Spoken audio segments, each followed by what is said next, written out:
From the Detroit Free Press, I'm Robin Chan with today's Voice Briefing. It's Thursday, May 7th, 2026.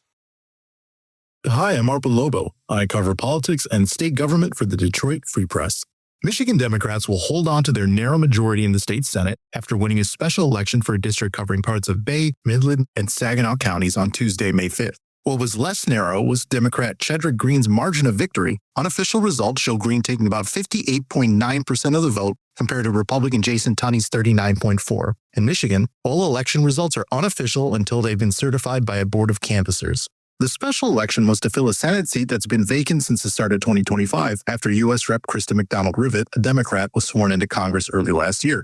McDonald-Rivet previously won election to the district by around 7 percentage points in 2022, so Democrats might feel bullish on Green's wider margin of victory. It is worth noting that special elections are generally much lower turnout, but Green's win continues a national trend. If you look at margins compared to 2024, Democrats have routinely been performing better than Republicans in special elections since President Donald Trump took office again last year. Trump is facing low approval ratings amid continued inflation and high fuel prices due to the war in Iran. Democrats have seized on this in elections. But Michigan Republicans say the margin isn't a prediction of what will happen in November when the seat will be up for grabs again. Republicans say Democrats outspent them 10-1 in the district, a potential warning sign given that the political climate favors Dems currently. Still, if the political winds are in the same spot come this fall, Democrats may be hopeful they can have a strong election cycle. This November, voters in Michigan will decide on a new governor, a U.S. Senate seat, and plenty of other key races. I'm Brendel Clark for the Detroit Free Press. A distinctive piece of Detroit real estate is back on the market. A former bank built in 1925 just west of Corktown has been transformed into a one-of-a-kind home and is now listed for $1.1 million. The property still features 2 vaults, one used as a den and another converted into a wine cellar, and was even featured on HGTV. The sale also includes an adjacent building, now a fully furnished Airbnb, generating more than $40,000 a year. Inside, the home blends historic character with modern design, including soaring ceilings and an open kitchen with a 27-foot countertop.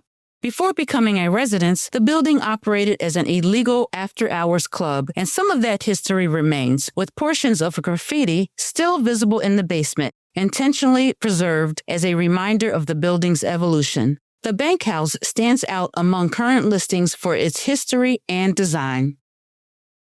This is Julie Hines of the Detroit Free Press. WXYZ-TV and WMYD-TV are available to Xfinity subscribers in Metro Detroit again after being gone for more than a month. A contract dispute between the EW Scripps Company, the owner of both stations, and Comcast led to station blackouts in 19 markets nationally, including the Metro Detroit region. But on Tuesday, May 5th, WXYZ announced that an agreement had been reached between Scripps and Comcast, meaning that both stations are now back on Xfinity for subscribers. The blackout lasted 35 days and began March 31st after the contract between Scripps and Comcast expired. The blackout especially caused issues on Sunday, May 3rd for Detroit Pistons fans who wanted to watch Game 7, which aired on ABC against the Orlando Magic in the first round. WXYZ is the ABC affiliate for Metro Detroit.